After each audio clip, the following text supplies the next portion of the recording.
Praise lord. સગડાને ખ્રિસ્તમાં સલામ. ફરીથી પ્રભુ આપણને સંગત આપી એકઠા કર્યા. પ્રભુના પવિત્ર વચન ને રોજ વાંચવા, મનન કરવું અને અધ્યયન કરવું જરૂર છે. આપણે પાઉલના પત્રનો અભ્યાસ કરવા માંગીએ છીએ. પહેલો તિમોથી 3 અધ્યાય 1 થી 5 કલમ, એમાં અધ્યક્ષ વિશે, સેવક કેવો હોવો જોઈએ એના વિશે પાઉલ શિક્ષણ આપે છે. આપણે એ વાંચતા પહેલા પ્રાર્થના કરીએ. પિતા, અમે પ્રભુ ઈસુ ખ્રિસ્તના નામમાં નમીએ છીએ. આજના દિવસ માટે આભાર માનીએ છીએ. અમને ફરીથી સંગત આપી એકઠા કર્યા અને અમે ખાસ કૃપા માંગીએ છીએ. જે નિયમો છે, જે તમારા પવિત્ર વચનો છે, એને સાંભળવા, સમજવા, જાણવા માગીએ છીએ અને અમને અમારી સાથે વાત કરો. જોડેલા દરેક વાલા ભાઈ બહેનોને પણ કૃપા આપો, આશીર્વાદ આપો. પ્રભુ સતત આપો. અમારી આંખોને ખોલો, મનોને ખોલો, અમારી સાથે વાત કરો. સાંભળતા જોડેલા દરેક વાલા ભાઈ બહેનોને પણ કૃપા આપો. પિતા પ્રભુ ઈસુ ખ્રિસ્તના નામમાં પ્રાર્થના છે. આમેન. Praise lord. એ કાનમાં નાખો ને કે પહેલો તિમોથી 3 અધ્યાય તેની પહેલી કલમ. જો કોઈ માણસ પાઉલ કહે છે, જે કોઈ માણસ, કોઈ પણ માણસ મંડળીમાં છે, અધ્યક્ષ પદની ઈચ્છા રાખે છે, જો તે ઈચ્છા રાખે છે કે મારે અધ્યક્ષ બનવું છે. અહીંયા અધ્યક્ષ એટલે બિશપ કહીએ, અથવા તો જે ચર્ચ છે, મંડળી છે, એનો મુખ્ય બનવા માંગે છે, તો તે ઉમદા કામની ઈચ્છા રાખે છે. તો તે તો સારા કામની, એટલે એમ કહીએ કે લાયક કામ છે. અને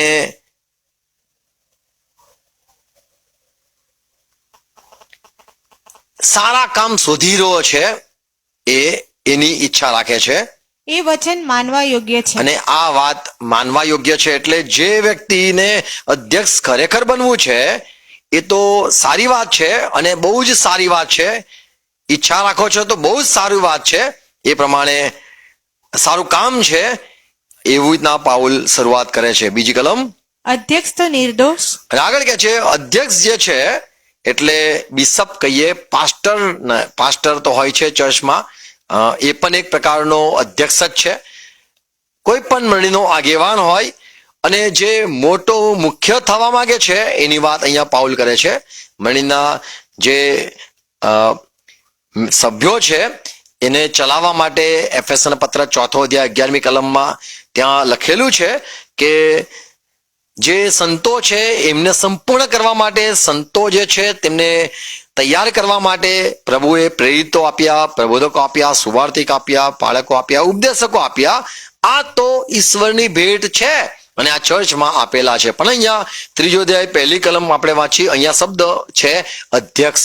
એટલે જે મુખ્ય બનવા માંગે છે, જે બિશપ બનવા માંગે છે, બધા પાસ્ટર અથવા જે કઈ ચર્ચના સભ્યો છે એના ઉપરી બનવા માંગે છે, મંડળીને ચલાવનારા જે પણ અધિકારીઓ છે એમના ઉપર એ સર્વસ્વ બનવા માંગે છે, તો એ તો બહુ મોટું કામ છે, સારું કામ છે. એ પ્રમાણે પાઉલ કહે છે. ને પાઉલ એ પ્રમાણે કહે છે, પહેલી કલમમાં આપણે વાંચીએ એ પ્રમાણે, કે આ તો બહુ સારું છે ને આ તો સત્ય છે. સાચું વાત આ છે કે એનું જે કામ છે અધ્યક્ષનું, એ ખરેખર બહુ જ ઉત્તમ કામ છે. બીજી કલમ.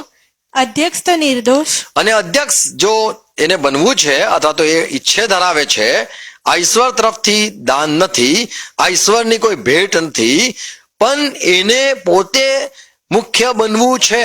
બિશપ એ કોઈ આશીર્વાદ નથી કે બિશપ બનવું અથવા તો અધ્યક્ષ બનવા માટે એ કોઈ કૃપાદાન નથી અથવા કૃપા નથી, કે પણ માણસની ઈચ્છા છે તો એને જો બનવું જ હોય તો એની પોતાની જો ઈચ્છા છે, કારણ કે પ્રેરિત જે છે, પ્રબોધક છે, સુવાર્તિક છે, પાળક છે કે ઉપદેશક છે, એ પોતાની ઈચ્છા પ્રમાણે નથી બનતા. એ તો દેવના નિમેલા, દેવના પસંદ કરેલા અને દેવની ઈચ્છા ઈસુ ખ્રિસ્તના દ્વારા અને પ્રભુ ઈસુ ખ્રિસ્તની ઈચ્છાથી લોકોને દેવ મંડળીમાં આ પ્રમાણેના સેવકો બનાવે છે. પણ અહીંયા જે આપણે 3 અધ્યાય વાંચીએ છીએ એમાં અધ્યક્ષ જે છે એટલે ઉપરી બનવા માંગે છે, આ બધાના સંચાલન કરવા માંગે છે, આ બધાને માળખામાં બેસાડીને એમના ઉપર એ બધાને દોરવણી આપવા માંગે છે. એ કામ તો બહુ સારું છે.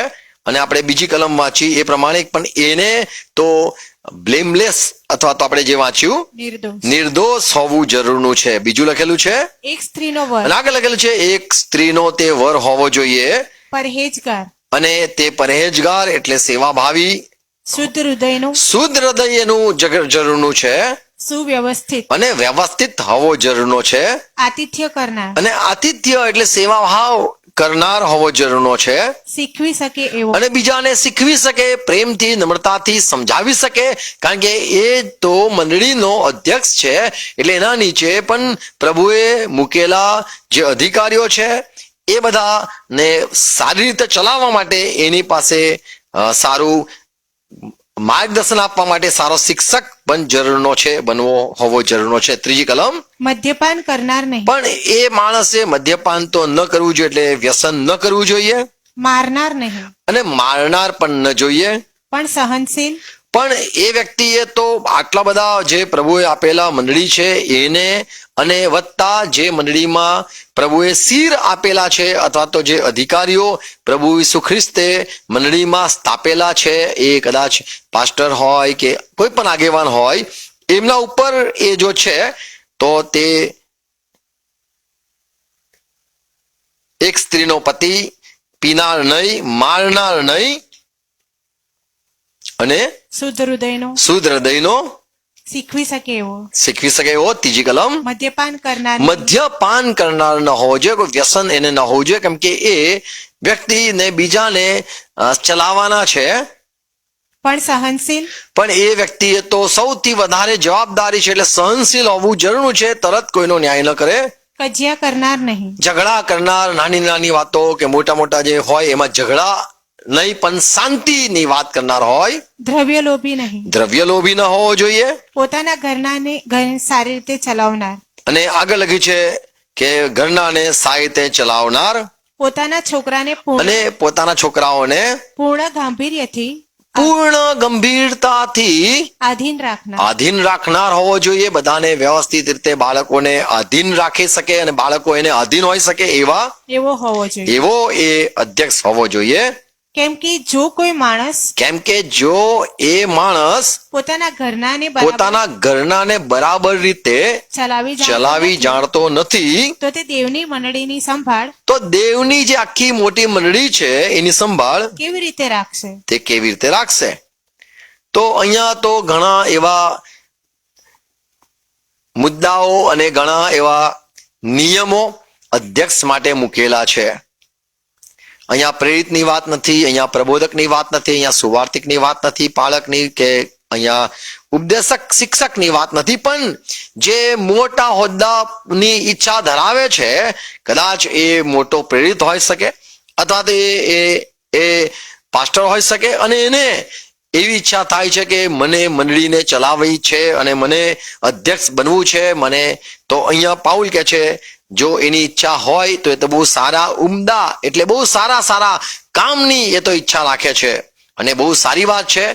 અને એમાં જે જરૂરનું છે એમાં અહીંયા પાઉલ એવા ઘણા નિયમો આપે છે કે એના જીવનમાં આ બધી બાબત હોવી જરૂરી છે. બીજી કલમમાં જે જોયું કે આ જે અધ્યક્ષ છે એને તો બિશપ પણ કહેવાય છે, અને એ બીજાની દેખરેખ રાખનાર અને જેટલા પણ લોકો છે એની કાળજી રાખનાર, એને 24 કલાક એમના ઉપર નિગરાણી રાખનાર, અને એ એની સેવા છે, એ એની ફરજ છે, અને એ એનો એક પાલક પિતા છે અથવા તો સુપ્રિન્ટેન્ડન્ટ, સૌથી મોટો એમ કહીએ કે એ ઓવરસીયર, દરેક મંડળીમાં નાનાથી મોટામાં મોટો અધિકારી કેમ ન હોય, એ દરેકને કાળજી રાખનાર એ અધ્યક્ષ એ છે. અને એમાં પહેલી વાત જોઈ કે બ્લેમલેસ એટલે એ નિર્દોષ હોવો જોઈએ, એનું ચાલ ચલણ અથવા તો એના પર કોઈ એવો આરોપ ન હોય એવો હોવો જોઈએ. બીજું એ એક વિશ્વાસુ હોવો જોઈએ, ફેથફુલ હસબન્ડ કહીએ, એક સ્ત્રીનો વર હોવો જોઈએ. બીજું છે કે ત્રીજી વાત જોઈએ છે ગુસ્સે ન થવો જોઈએ. શું લખેલું છે ગુજરાતીમાં? પરહેજગાર. અને બીજું છે શુદ્ધ હૃદયનો, એટલે એકદમ ડિસન્ટ હોવો જોઈએ, એકદમ વ્યવસ્થિત હોવો જોઈએ. આગળ ગુજરાતીમાં લખ્યું છે સુવ્યવસ્થિત આતિથ્ય કરનાર. શબ્દ છે આતિથ્ય એટલે સેવાભાવી, બધા જે કોઈ મંડળીમાં નવો પણ આવ્યો હોય, જૂના પણ હોય, એ બધાની સાથે એ બિશપ બધાને મળતો હોય, પ્રેમ ભાવ, સેવા ભાવી હોવો જરૂરનો છે. અને સાતમું છે શીખવી શકે એવો, પોતાનું જીવન સારું હોવું જોઈએ, એના પાસે એક જવાબદારી હોવી જોઈએ, એટલે ઘર ચલાવનાર હોવો જોઈએ, અને પોતાના બાળકોને પણ સંભાળનાર અને બાળકોને અધીન કરી શકે એવો, બાળકોને વશમાં રાખી શકે એવો, બાળકો એને છોડીને જાય અથવા બાળકો એનું ન માને એવો નહીં, પણ એના બાળકો એનું માનતા હોય તો એના બીજા બધા જે મંડળીના સભ્યો છે એ પણ એને માનનાર હોવા જોઈએ. અહીંયા 7 વાતો તો આપણે અહીંયા બીજી કલમમાં જોઈએ છે કે આ અધ્યક્ષ જે છે, સેવક જે છે, એના આ પ્રમાણેના ગુણ હોવા જોઈએ. ઈચ્છા રાખે છે, અધ્યક્ષ બનવા માંગે છે, તો આ બધા ગુણ એનામાં હોય તો એ બહુ સારું છે, એ બની શકે છે. કારણ કે તે માણસ એક જવાબદાર માણસ છે અને તેની પાસે પોતાનું ઘર જો સંભાળી શકતો હોય, આગળ લખેલું છે, તો મંડળીને તે સંભાળી શકે છે. પણ જો એની પાસે જે 5-6 બાળકો છે એમને તે ના ચલાવતો હોય, ના દોડતો હોય, અથવા તો ના એમને કાળજી રાખતો હોય, કે ના એમને આધીન કરી શકતો હોય, તો જે મોટા મોટા આગેવાનો અથવા તો પ્રભુએ મૂકેલા દાસો છે અને નવા સંતો જોડેલા મંડળીના સભ્યો છે, એમને તે કેવી રીતે ચલાવી શકે. અને એટલા માટે એ બહુ જ એના પર કોઈ આરોપ ન હોવો જોઈએ એવો એ હોવો જોઈએ.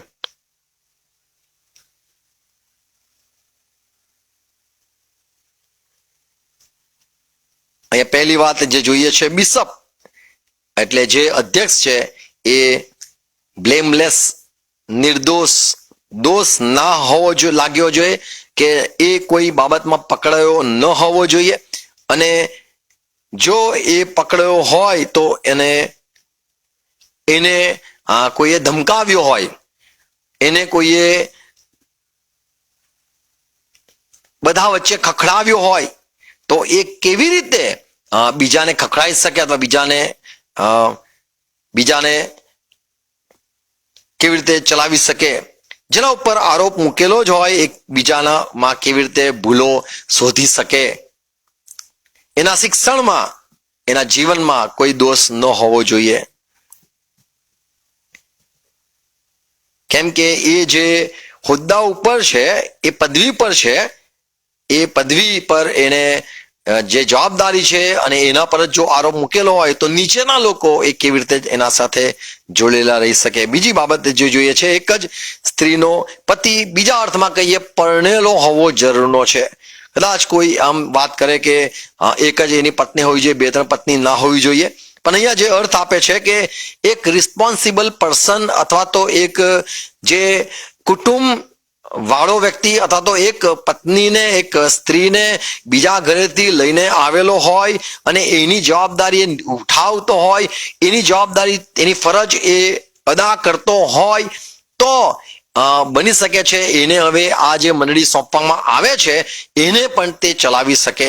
પણ જો એની જે પત્ની છે, જેને એ લાવ્યો છે, બીજા ઘરેથી લાવ્યો છે, એની જવાબદારી એ નિભાવતો ન હોય, તો તે મંડળીની જવાબદારી કેવી રીતે લઈ શકે? કારણ કે લગ્ન જે છે એ જવાબદારી વાત છે. કદાચ કોઈ કૂતરું પાડે તો એનાથી કદાચ હટાય બી નહીં, 1-2 દિવસ બહાર પણ ન જવાય, રોજ સવારના સાંજે ખાવાનું આપવું પડે, એક જવાબદારી અથવા તો એ બંધાઈ જાય છે.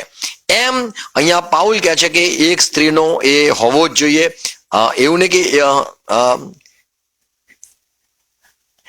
એટલે એ પરણેલો હોવો જરૂરનો છે.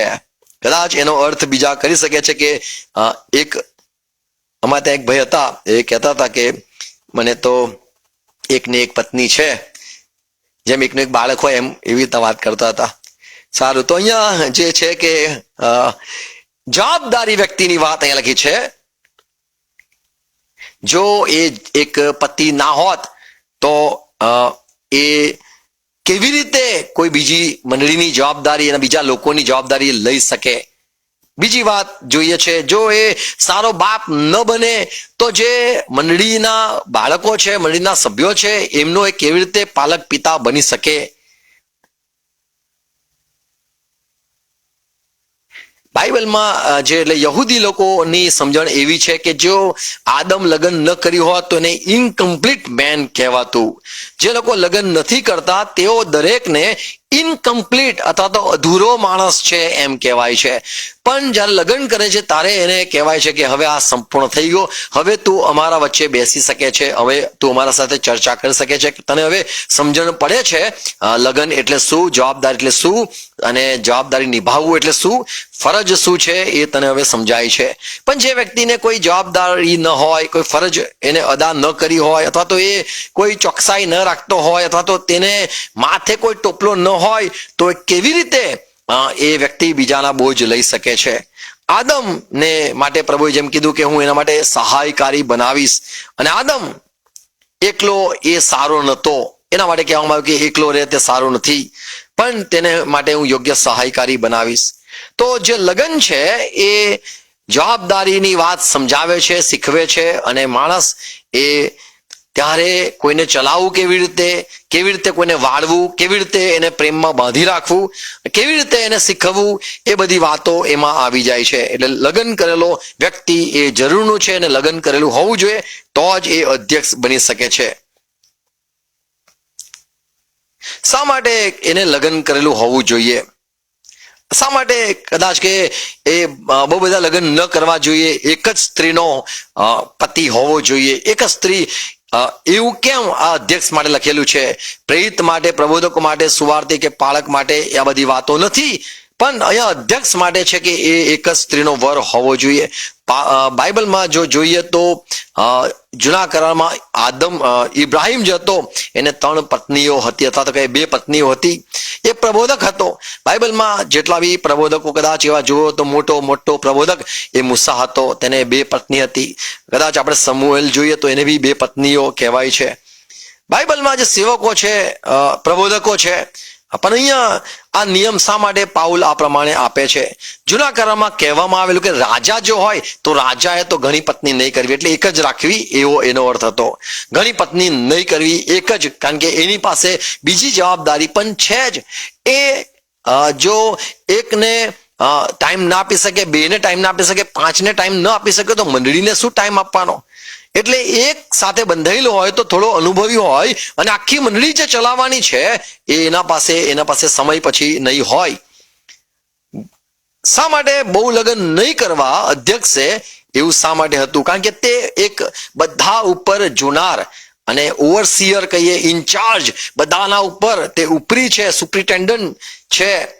પુનઃનિયમ 17મો અધ્યાય 16મી કલમ, અહીંયા પ્રભુએ જૂના કરારમાં મૂસાને એક વાત શીખવેલી.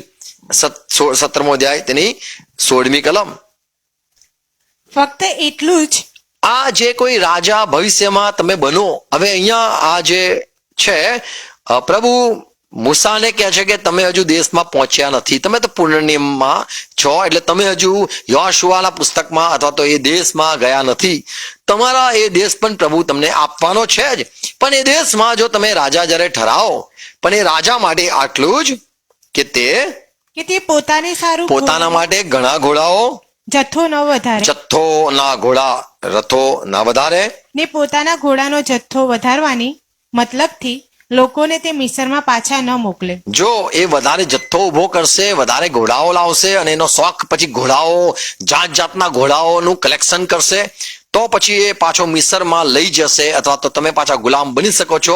કારણ કે એ રાજાનું જે ધ્યાન છે એ એના મોજશોખમાં, અને એ રાજાનું ધ્યાન એના જે કંઈ છે એને ખુશ કરવામાં જશે, અને જે પ્રજા આપેલી છે, એને નિમેલો છે, એનું ધ્યાન એમાંથી ભટકી જશે, અને ફરીથી પ્રજા પાછી ગુલામીમાં જતી રહેશે. અને એટલા માટે અહીંયા લખ્યું છે કે ઘોડાનો જથ્થો ન વધારે. 17મી કલમ.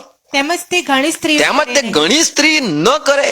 કેમ ઘણી સ્ત્રી ન કરે? તો એનું કારણ આપેલું છે, એ માટે કે તેનું મન ભમી ન જાય. કેમ? જો એ ઘણી સ્ત્રી કરે તો એનું મન ભમી શકે છે. કદાચ કોઈના માટે વધારે પ્રેમ થઈ જાય, અને પછી એને રીઝાવવાનું, એને મનાવવાના પાછળ સમય જાય, બીજી એને કમાઠું લાગે એની પાછળ સમય બગાડે, અને રાજાનું જીવનનો ધંધો એક જ બની જાય, એને મનાવો. આ માફી તો માગવા જેવું નથી, પણ હસવા જેવી વાત છે કે એ રાજા ભટકી શકે છે. 17મી કલમ. તેમજ તે પોતાને સારું, પોતાના માટે સોનું રૂપું અતિશય ન વધારે. નહીં તો એને કેવી રીતે વાપરવું એ પ્રમાણે થઈ જાય. સારું છે, એના પાસે સોનું રૂપું બહુ હોય તો એની પ્રજાના માટે એ બનાવી શકે છે, સારા રસ્તા બનાવી શકે છે, એમના માટે સારી વ્યવસ્થાઓ કરી શકે છે. સુલેમાન રાજાને માટે જ આ લખેલું હતું કે સુલેમાન રાજા એ જે ભૂલ કરી, સવા શિક્ષકમાં પહેલા અધ્યાયમાં જ કદાચ એ અંતિમ કડીમાં લખેલું છે કે માફ કરો, પહેલો અધ્યાય તેની પાછળ આમ પેજ કરો, પાછળ બસ ઉપર કલમ, આ બાજુ ઉપર કલમ, હા વાંચો, કઈ કલમ છે? સવા શિક્ષક પહેલો અધ્યાય તેની કઈ કલમ છે? હા, પહેલી કલમ કઈ છે? ઉપર 10મી કલમ વાંચો. વળી જે કઈ મારી નજરમાં, અહીંયા સુલેમાન કહે છે મારી નજરમાં પ્રાપ્ત કરવા જેવું મને જે કઈ લાગ્યું તેથી હું પાછો હટ્યો. મને મારું મન ન માન્યું, કેમ કે આ રાજા જે હતો સુલેમાન, એનું સોનું અને રૂપું એટલું બધું વધી ગયેલું, પાછળ લખેલું છે પથ્થરના તોલે થઈ ગયેલું, એટલું બધું એને ધન દોલત એકઠું કરેલું હતું. અને હવે આ જે ધન એકઠું કરેલું અને એનાથી હવે એ ઈચ્છે છે, એ 10મી કલમમાં ઈચ્છે છે, પોતાના મનને ન રોક્યું. મને પેલી ગાડી જોઈએ છે, મને પેલો બંગલો જોઈએ છે, મને પેલી જમીન જોઈએ છે, મને પેલી છોકરી જોઈએ છે, મને આ ખાવું છે, મને મારો શોખ આ થયો છે, મને અહીંયા ફરવું છે. તો અહીંયા લખ્યું છે પોતાના મનને મેં કોઈ પણ આનંદથી ન રોક્યું. કેમ? કારણ કે મારી પાસે એટલું બધું છે કે હવે હું આ પણ પામી શકું ને તે પણ પામી શકું છું. આગળ, કેમ કે મારી સર્વ મહેનતનું ફળ જોઈને, કેમ કે મારી બધી મહેનતનું ફળ જોઈને મારું મન આનંદ પામ્યું, મારું મન ખુશ થતું હતું કે મને આ બી મળી ગયું, મને એ બી મળી ગયું. આગળ, અને મારી સર્વ મહેનતનું ફળ મને એ મળ્યું. અને મેં મારી આંખોમાં પ્રાપ્ત કરવા જેવું જે કઈ લાગ્યું એનાથી મેં મારી આંખને રોકીને મેં પ્રાપ્ત કર્યું. જેમ દાઉદના વિશે ખબર છે કે એની આંખમાં કંઈક પ્રિય લાગ્યું, એ ધાબા પર હતો, આંખમાં પ્રિય લાગ્યું અને લઈ આવ્યો. એમ અહીંયા જે સુલેમાન છે એના વિશે પણ લખેલું છે નેહમ્યા તેનો 13મો અધ્યાય 27મી કલમમાં, અને પહેલો રાજા 11મો અધ્યાય 4થી કલમ. નેહમ્યા 13:27માં લખ્યું છે કે નેહમ્યા પ્રબોધક એ પ્રમાણે કે છે, એ તો શાસ્ત્રી હતો, એવું કે છે, તો શું અમે તમારું સાંભળીને પરદેશી સ્ત્રીઓ પરણીને અમારા દેવની વિરુદ્ધ ઉલ્લંઘન કરીને, શું અમે દેવનું ઉલ્લંઘન કરીએ પરદેશી સ્ત્રી સાથે પરણીને? તો જે લોકો પરદેશી સ્ત્રી, અન્ય જાતિ, અવિશ્વાસી ને લાવે છે તો બહુ ઘણી તકલીફ થાય છે. શું અમે પરદેશી સ્ત્રીને પરણીને અમારા દેવના વિરુદ્ધ ઉલ્લંઘન કરીએ અને પાપ કરીએ? એવું મોટું દુષ્ટતા અમારાથી ન થાય. કારણ કે શું થવાનું છે? કારણ કે સુલેમાને પણ જ્યારે એ પરદેશી સ્ત્રી સાથે પરણ્યો તો એનું મન ભટકી ગયું અને પ્રજાઓને છોડીને એ પત્નીઓને ખુશ કરવા માટે, એમના માટે એમના દેવસ્થાન બનાવવા લાગ્યો. જેટલી પણ એને પત્ની હતી એને 700 તો પત્ની, ખરી પત્ની, ને 300 તો ઉપપત્ની હતી. 700 કાયદેસર યાજક દ્વારા કબૂલે કરાયેલું હતું, અને જે 300 હતી એ તો એને આમ જ રાખેલી હતી. પેલું શું કહેવાય એને અત્યારના સમયમાં તો લિવિંગ ઇન રિલેશનશીપ, એવું એનું જીવન હતું. 11મો અધ્યાય 6થી કલમ, પહેલો રાજા 11:4.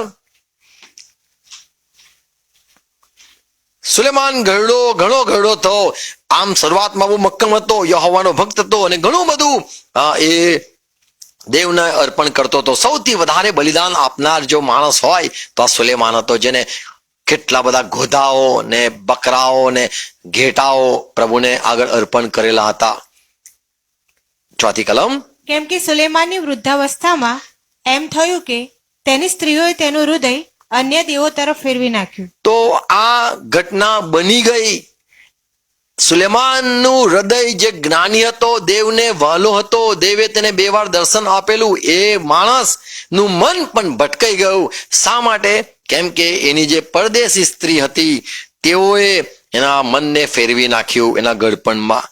તો અહીંયા જોઈએ છે કે દાઉદના જેવું એનું જીવન ન રહ્યું. અને એટલા માટે પુનર્નિયમ 17:17 આપણે કારણ જોઈએ છે કે એ બની શકે છે કે ઘણી સ્ત્રી કરે તો એનું મન ભટકાઈ જાય. અને એટલા માટે અધ્યક્ષ જે છે એક જ સ્ત્રીનો વર હોવો જોઈએ, નહીં તો અને બાળકો વિશ્વાસુ હોવા જોઈએ, નહીં તો બની શકે છે એનો સમય વેડફાઈ જાય, એ એના વધારે સંસારમાં જઈને એનો સમય મંડળીને આપવા કરતા એના પત્નીને ફરવા માટે અહીં ત્યાં ફરવાનું ને સેલ્ફી ને આ બધું થઈ જાય, આ સમય પૂરો એનો દુરુપયોગ થઈ જાય. પુનઃ નિયમ વાંચીએ 11મો અધ્યાય, ઓકે આપણે માફ કરો 21મો અધ્યાય તેની 15મી કલમ 21:15. જો કોઈ માણસને બે સ્ત્રી હોય, જો કોઈ માણસને ચલો બે સ્ત્રી હોય, એક માનીતી ને બીજી અણમાનીતી, મૂસા હવે અહીંયા કહે છે કે ચલો આવું હોય, એક માનીતી હોય અને બીજી અણમાનીતી હોય, અને માનીતી તથા અણમાનીતી બંનેને તેના પેટના છોકરા થયા હોય, હવે આ જે એક બાપ છે એને બંનેના જ્યેષ્ઠ દીકરા થયા હોય, અને જયેશ પુત્ર અણમાનીતો હોય, અને જ્યેષ્ઠ જે હોય પહેલો જે જન્મેલો હોય એ જે નથી પસંદ એવી પત્નીનો દીકરો થયો હોય, તો જ્યારે તેઓના દીકરાઓને તેની માલ મિલકતનો અને વારસો જ્યારે આપે, માલ મિલકતનો વારસામાં આપવાનો સમય આવે, ત્યારે એમ થવું જોઈએ કે અણમાનીતાનો દીકરો જે ખરો જ્યેષ્ઠ છે તેને બદલે તે માનીતાની દીકરાને જયેશ ન ઠરાવે. તો અહીંયા અન્યાય ના કરી બેસે. જે જ્યેષ્ઠ છે ભલે અનમાનિતી બૈરી છે, પત્ની છે, તો પણ એને જ એનો હિસ્સો આપવો પડશે. તો અહીંયા આ બાબત જોઈએ છે કે જ્યારે કોઈ 2-3 સ્ત્રી કરે છે તો એ અન્યાય થવાની પૂરેપૂરી સંભાવના છે, અને એ અન્યાય થાય તો આરોપ મુકાય, ને આરોપ મુકાય તો એ વ્યક્તિ દોષિત ઠરે છે. બાઇબલમાં લખેલું છે કે સર્વ અન્યાય તે પાપ છે. એક જ સમયે તમે 2 જણને પપ્પીઓ નથી કરી શકતા. એક જ હોઠ છે અને બંનેને સાથે તમે નથી રાખી શકતા. એકને અન્યાય થશે, બીજાને સાથે અન્યાય થાય છે. ઇબ્રાહિમનું જો જોઈએ તો ઇબ્રાહિમે પણ એક આવી છે, એને એક તકલીફ પડી. એને જ્યારે જ્યેષ્ઠ જે દીકરો હતો એ તો અનમાનીતી અથવા તો હાગાર થી થયો, પણ વારસામાં ઈસાકને વારસ મળ્યું, અને એક અન્યાય જેવું થઈ ગયું કે જેને સાથે બાળક આવ્યું, ઇસ્માઇલ આવ્યો ઇબ્રાહિમને, ત્યારે એને કાઢી મૂકવું પડ્યું.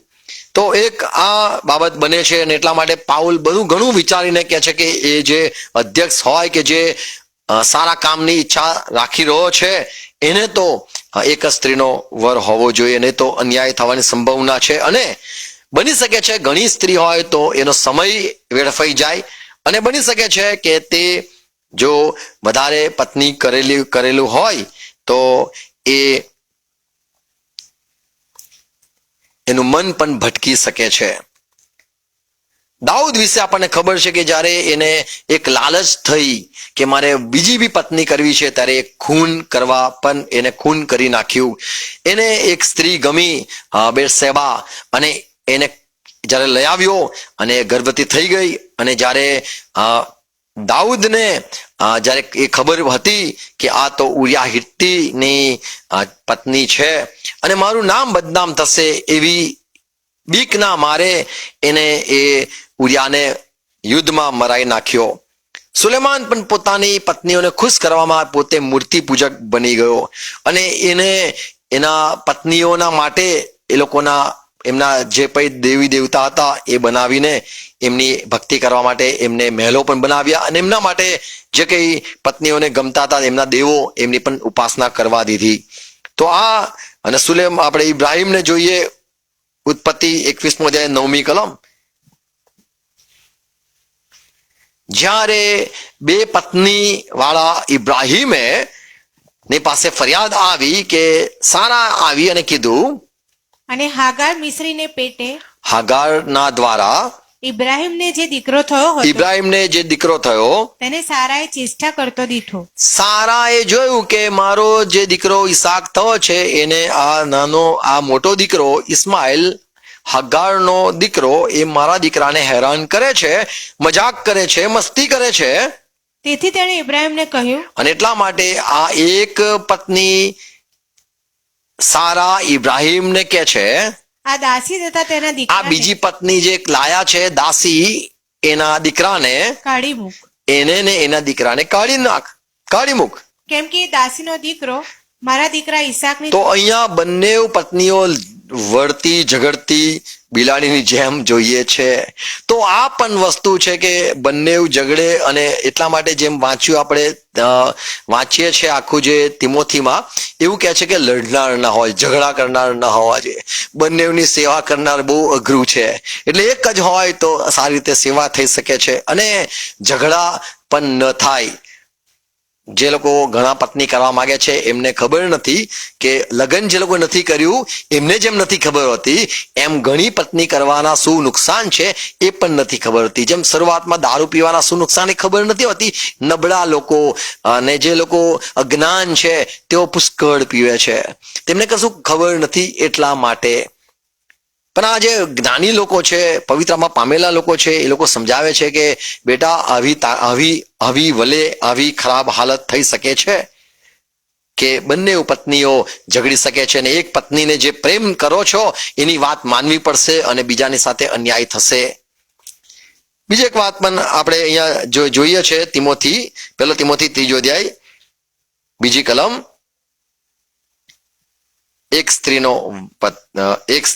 સ્ત્રીનો પતિ હોવો જોઈએ, પછી પરહેજગાર, શુદ્ધ હૃદયનો પરહેજગાર, બીજી પરહેજગાર,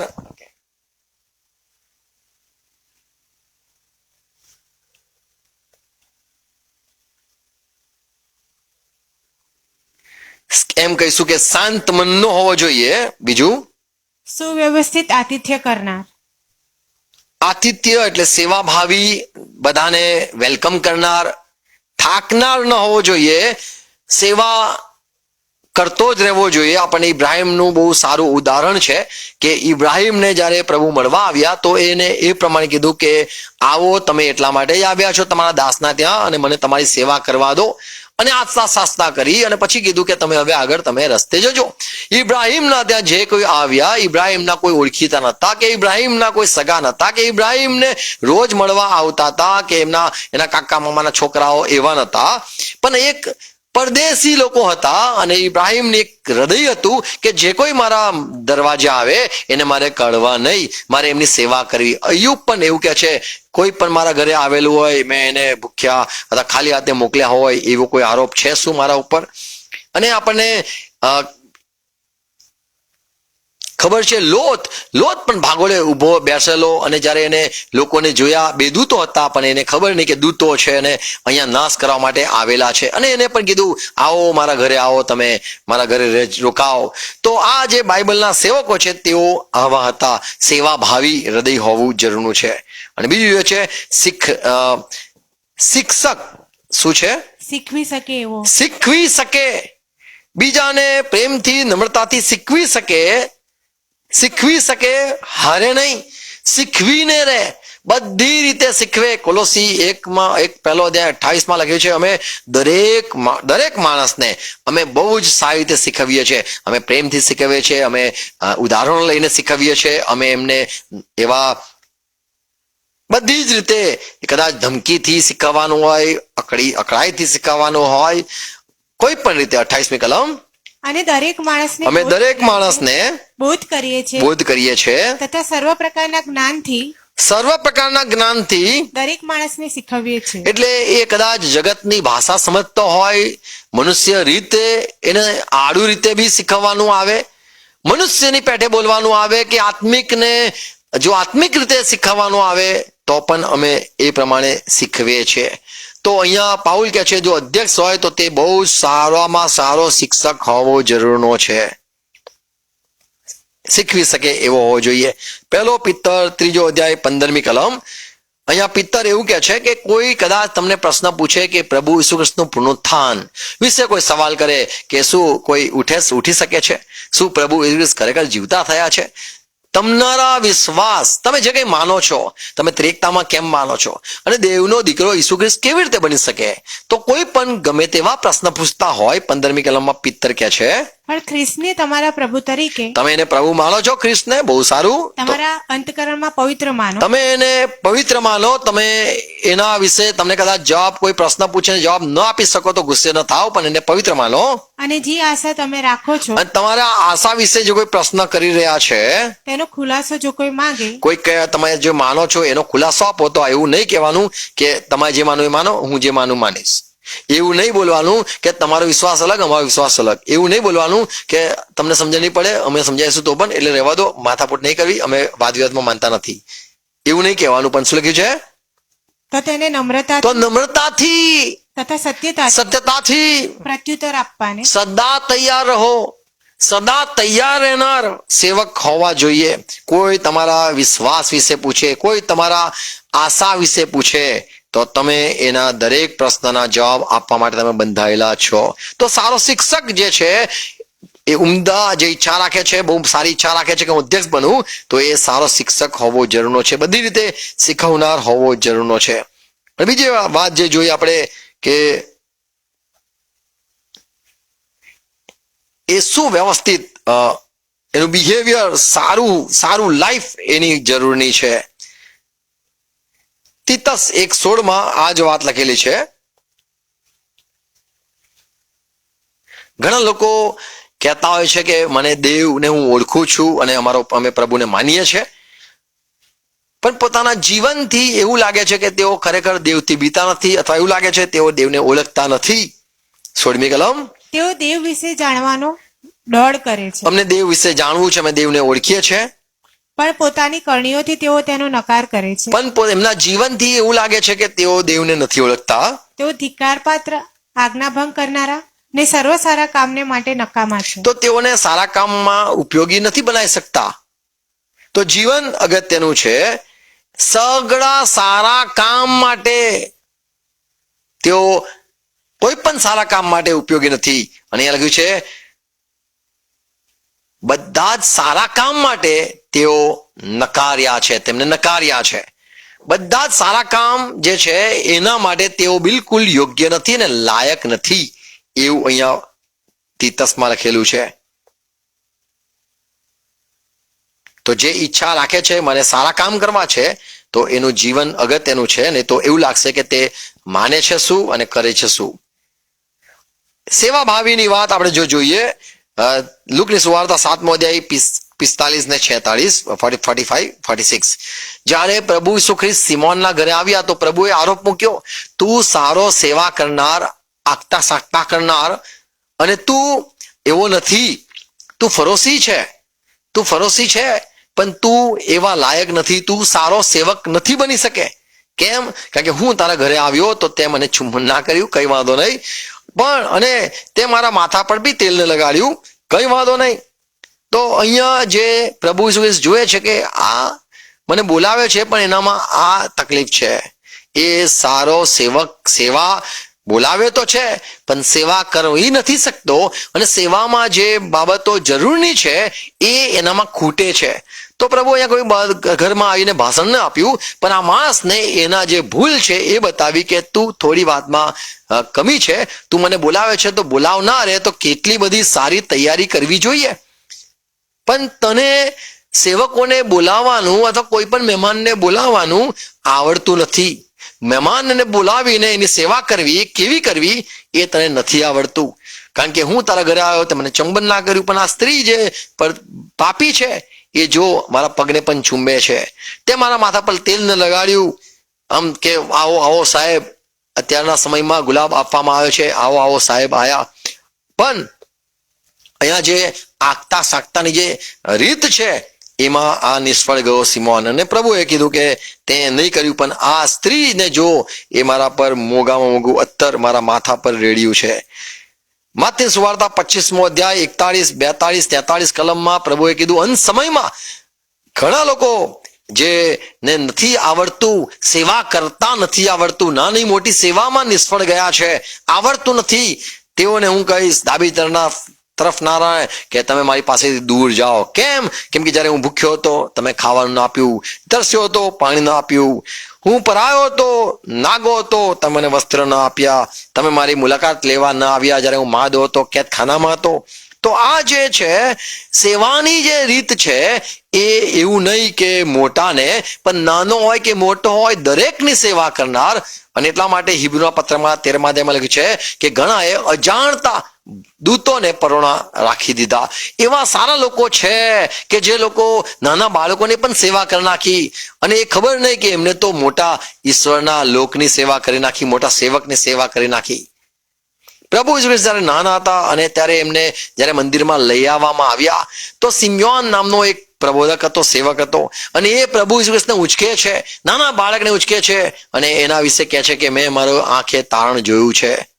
તો નાના બાળકોને પ્રેમ કરવો, નાનામાં નાનાને વેલકમ કરવું. જે અધ્યક્ષ છે એ નાનાને પણ એટલું જ માન આપે જે મોટાને માન આપ્યું હોય. તો સેવા કરનાર ચર્ચમાં કોઈ પણ આવ્યું હોય એને જે ખરેખરનો બિશપ છે, જે ખરેખરનો અધ્યક્ષ છે, એ નાનામાં નાના બાળકને પણ ઉચકી લેશે, મોટાને પણ ભેટી લેશે, બધા સાથે પ્રેમથી રહેશે અને બધાને આવકારશે કે મંડળીમાં આવ્યા છો, આવો, જમીને જજો, અરે પાણી પીને જાઓ. આ જે સેવા છે આ મંડળીનો અધ્યક્ષે કરવી જરૂરી છે. પોતાના ઘરમાં જો એ કરતો હોય તો એ બહાર પણ અથવા મોટી મંડળીમાં પણ એ કરી શકે છે. હવે જે શિક્ષકની વાત લગી છે, રોમન પત્ર 2 અધ્યાય 21-24 પાઉલ કહે છે, તું જે બીજાને શીખવે છે તું પોતે શું શીખેલો છે? એ વાતો અહીંયા સમજાવે છે. 1 તિમોથી 3 અધ્યાય 3 કલમ.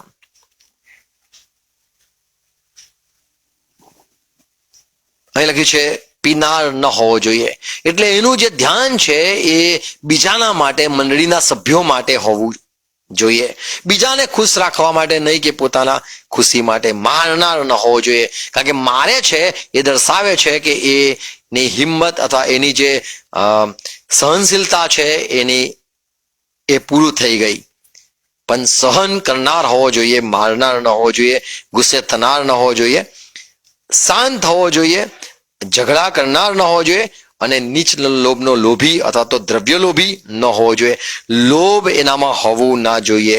લોભ આજે ઘણી વાર જોઈએ છે કે જ્યાં બધા વધારે પૈસા આપતા હોય ત્યાં એ વધારે પ્રાર્થના કરતા હોય, ઓછા પૈસા આપતા હોય એના ત્યાં ઓછી પ્રાર્થના થતી હોય. જે લોકો બહુ મોટા હોય એમના ઘરે જવાતું હોય, જ્યાં મટન ચિકન મળતું હોય ત્યાં જતા હોય સેવક, અને જ્યાં ગરીબ લોકો ઝૂંપડા હોય ત્યાં સેવક ના જતા હોય. પણ જે અધ્યક્ષ છે એ કોઈ પણ પ્રકારનો લોભી ન હોવો જોઈએ. નહીં એ બહુ બધા ધન એકઠા કરનાર કે નહીં બહુ બધી પત્નીઓ કરનાર. એનામાં લોભ બાબત આવી ન જોઈએ. અને મંડળીની સંખ્યા વધારવા માટે પણ એના ઈરાદા ના હોવા જોઈએ કે મંડળીના બહુ બધા લોકો આવી જાય, એવું ન હોવું જોઈએ. એટલે લાલચ એનામાં હોવી ન જોઈએ. જ્યારે દાઉદે ગણતરી કરવાની ઈચ્છા ધરાવી કે મને મારા દેશ હું તો પેલા રાજા નતો, હું તો ઘેટાઓની પાછળ રખડતો હતો અને ઘેટાઓની પાછળ અરણ્યમાં રણમાં ભટકનાર માણસ હતો. હું કોણ, મારું કુટુંબ કોણ, અને પ્રભુ તમે મને કેટલા માણસોનો રાજા બનાવો, મને જાણવું છે. અને એને પાપ કર્યું. ગણતરી જ્યારે કરી તો લખેલું છે કે એને પાપ કર્યું. તો આ જે ઈશ્વરના આશીર્વાદો છે, જે કેટલા પણ લોકો હોય એમાં કદી પણ લોભ ન હોવો જોઈએ. કેટલા સબસ્ક્રાઈબર ને કેટલા લાઈક કરે છે એની કોઈ સીમા નથી, અને ગણતરી કરનાર જ મૂર્ખ કહેવાય. પ્રભુએ ઇબ્રાહિમને કીધું તારા દીકરા કેટલા ગણ, અને ગણવા માટે એને કીધું બહાર આવ, આકાશના તારા ગણી શકે તો ગણ. તો ગણવાનું મના છે. એટલા માટે લખ્યું છે કે જો હું પ્રભુ તારા આપેલા આશીર્વાદોને ક્રમમાં મૂકીને ગણું તો એ અસંખ્ય છે. પ્રભુના જે કોઈ આશીર્વાદો છે, પ્રભુના તરફથી જે બધા મળતા વાનાઓ છે એની કડી પણ ગણતરી ન કરવી જોઈએ. એટલા માટે જે લાલચ છે એ સેવકમાં તો ન જ હોવું જોઈએ. બીજાને મંડળીના કેટલા સભ્યો છે, તમારી મંડળીના કેટલા સભ્યો છે, તુલના કહીને મને અધ્યક્ષ બનાવી દો, આપણા મંડળીના સંખ્યાની હું વધારી દઈશ, એ બધી ગેમ ના કરનાર અધ્યક્ષ એ હોવો જોઈએ. ચોથી કલમમાં જોઈએ છે પોતાના ઘરનાને સારી રીતે ચલાવી શકતો હોય, પોતાના છોકરાને અને પોતાના જ બાળકોને પૂર્ણ ગાંભીર્યથી આધીન રાખનાર, બીજાના બાળકોને આધીન નહીં પણ પોતાના બાળકોને આધીન રાખનાર હોવો જોઈએ. એવો હોવો જોઈએ. એના બાળકો એનું માનનાર હોવા જોઈએ, બાળકો એને સાંભળનાર હોવા જોઈએ, માન આપનાર હોવા જોઈએ, આધીન હોવા જોઈએ. આપણને એલી વિશે ખબર છે, એના બંને બાળકો એના કાબુમાં નહોતા અને એટલા માટે એલી બહુ જ દુઃખી હતો. અને સુલેમાન સમુએલને પ્રભુએ કીધું કે તું એલીને કે એને જે ફરજ છે એને નથી પ્રમાણે કરી. તો અહીંયા જે અધ્યક્ષ છે તેને પોતાના પહેલા બાળક, પોતાના ઘરને ચલાવનાર અને પોતાના બાળકોને કાબુમાં લાવનાર, સાહિત્ય શીખવનાર હોવા જોઈએ અને આધીન થનાર બાળક હોવા જોઈએ, જેથી જો બાળકો આધીનતા હોય તો મંડળીના દરેક લોકો આધીન થઈ શકે અને જો એ ઘરને ચલાવી શકતો હોય તો મંડળી પણ ચલાવી શકે. અને જો એ આધીનતામાં અને એ ફરજ પૂરી કરી શકતો હોય તો મંડળીની પણ એ ફરજ 100% પૂરી કરી શકે છે. તો અધ્યક્ષ જે બનવા માંગે છે એની વાત છે. તો કોઈ અધ્યક્ષ નથી હોતું પણ ઈચ્છા રાખે છે અને જે ઈચ્છા રાખે છે એના આ બધા લક્ષણો, આ બધી વાતની એને જરૂર શોધવી જોઈએ અને જો એ બાબત એનામાં મળે તો જ એ બની શકે છે, બિશપ બની શકે છે. મંડળી દ્વારા ચૂંટેલો ન હોવો જોઈએ. મંડળી તો કદાચ ગમતું હોય એટલા માટે એને બિશપ બનાવતા હોય, અથવા તો એની પાસે 3-4 પાસ્ટરો હોય અને એટલા માટે કહેતો હોય કે મને અધ્યક્ષ બની ગયો. ના, અધ્યક્ષ બનવા માંગે છે તો એનામાં આ બધી વસ્તુઓ એનામાં અથવા આ બધા ગુણો એનામાં છે કે નહીં એને તપાસવા જોઈએ. આમેન. પ્રભુ દરેકને કૃપા આપે, આશીર્વાદ આપે, સમજણ આપે. આવો પ્રાર્થના કરીએ. પિતા, અમે પ્રભુ ઈસુ ખ્રિસ્તના નામમાં નમીએ છીએ, તમારા પવિત્ર વચન માટે આભાર માનીએ છીએ. આ બધી વાતો સ્પષ્ટ જે લખેલી છે અને પ્રભુ અમે સ્તુતિ કરીએ છીએ આ તમારા સેવકો માટે, તમારા ઉત્તમ સેવકે જે પ્રભુ આ બધી વાતો સમજાવી. પ્રભુ બધું અમે મનન કરવા માંગીએ છીએ, બધું એને સમજવા માંગીએ છીએ અને જે સાંભળી છે એ વહી જાય, 100 ફળ લાવે. અને પ્રભુ અમારામાં જો લોભ હોય દૂર કરો અને અમે દરેકને જે ઝઘડા ના કરીએ પણ શાંતિથી, પ્રેમથી સમજાવી શકીએ, શીખવી શકીએ. પ્રભુ જે ગુણો સભ્યોને જરૂરના છે પ્રભુ એ અમારામાં માલુમ થાય અને પ્રભુ અમને પણ કૃપા આપો કે તમારી સેવા માટે પદ મળે અને પ્રભુ એ કૃપા મળે કે અમે તમારા સેવકોના સેવા કરી શકીએ. તમારા સેવકોમાં પ્રભુ તમે અમને પ્રભુ મૂકો કે અમે પ્રભુ તમારા રાજ્યની વૃદ્ધિ માટે જે વ્યવસ્થા છે એમાં અમે બની શકીએ અને એ પ્રમાણે અમને જીવાડો પ્રભુ. ફરજવાર આ બધી તમારી વાતો માટે જીવતા પ્રભુ દરેકને આસ્વાદ આપો. પ્રાર્થના છે. આમેન. પ્રભુ શ્રી સાથે કરીએ. આકાશમાંના અમારા બાપ, તમારું નામ પવિત્ર મનાવો, તમારું રાજ્ય આવો, જેમ આકાશમાં તેમ પૃથ્વી ઉપર તમારી ઈચ્છા પૂરી થાઓ. દેશ એટલી આજ મને આપો, જે મને માફ કરું છું તેમ મને માફ કરો, મને પરીક્ષા ન લાવો પણ સત્તાથી છૂટકો કરો, કેમ કે રાજ્ય તથા પરાક્રમ મહિમા સરકાર સિદ્ધ પિતા તમારા છે. Amen. Amen. Praise God. God bless you. Thank you.